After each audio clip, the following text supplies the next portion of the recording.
По времето на прабабите ни захарта е била рядкост. В по-античните времена, ако е имало някакъв специален повод, или се правят някакви меденки, или се прави хляб с мед, форми, ядки, но винаги сладкото е било символ на нещо специално, на някакъв ритуал, на рожден ден, на сватба. Пренасяме това днес. Обаче днес не е хляб с мед. Не е хляб с 3 съставки и с мед, изпечен на камък.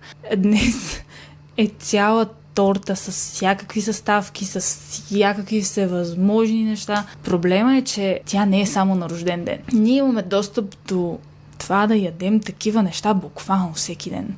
Буквално на всяка каса в магазина има сладки неща, навсякъде има сладкарници, торти, шоколади, каквото си поискаш.